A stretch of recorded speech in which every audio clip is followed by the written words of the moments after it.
Yo, what's going on, people? It's your boy Huncho, back at you again with another video. And so we've got two stories that have came out over these past 24 hours that are coming from the north of England, and I can't lie to you, both of these are just as shocking as each other. We'll head over to Manchester first, where we're getting reports that 4 people, including a 16-year-old girl, have been injured after shots were fired at an engagement party located on Birch Hill Lane in Longsight. According to police, they've come out to say that shortly before 1 AM today, the 25th of July 2021, an altercation had happened, possibly in the garden where the engagement was taking place, and then 5 shots were fired. As a result of the shooting, 4 people were taken to hospital with injuries. A 54-year-old man is currently in hospital receiving treatment for a serious injury to his arm. A 48-year-old man is in a serious condition and has undergone surgery, whilst a 27-year-old woman and again a 16-year-old girl were also injured. At this current time, it's unclear whether those injuries were from gunshots, debris from the discharge, or from the disturbance at the scene itself.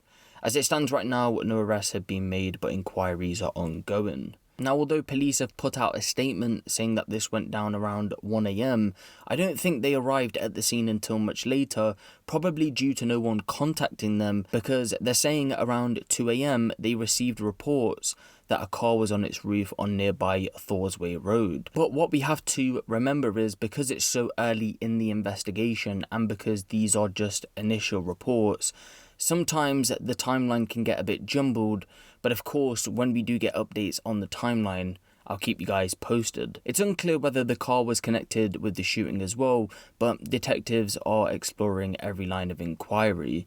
The Manchester Evening News has been speaking to locals about what went down, and one person has said, quote, "We were in a nearby property having our own party. Around 300 to 400 people arrived for a party at 2 houses combined. They removed the fence in between the gardens. People came in coaches. There was no parking at all. They were partying through the night with very loud music and drunk people all over the place.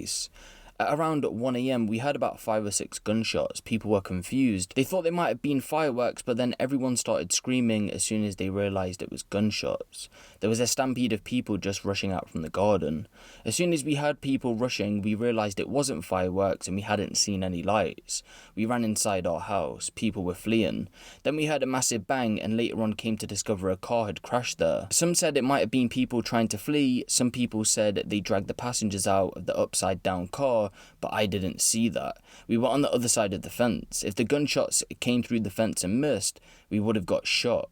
We were in a small marquee of our own and had kids there. I had to sleep next to my son because he was crying all night. He thought they were going to kill him. He's traumatized. He won't even go back in the garden to play." But moving on to our next story, and for this one we've got to head over to Liverpool, where reports are coming out that on Friday the 23rd of July, 2 teenage boys were stabbed after a brawl broke out between 80 to 100 youths. At around 9:15 PM, Merseyside police were called to Keel Wharf on the Waterfront to reports of a fight. When they arrived, they found 2 teenage boys suffering from stab wounds to the buttocks. They were both taken to Alderhay Children's Hospital, where they've since been treated and been discharged. As it stands right now, no arrests have been made, but inquiries are ongoing, with Chief Inspector Matt Moscrop saying that police are currently carrying out extensive inquiries into the incident and are viewing CCTV footage to identify the offender. On the topic of footage, video was taken of the incident, and police have recently appealed for people to stop sharing it online.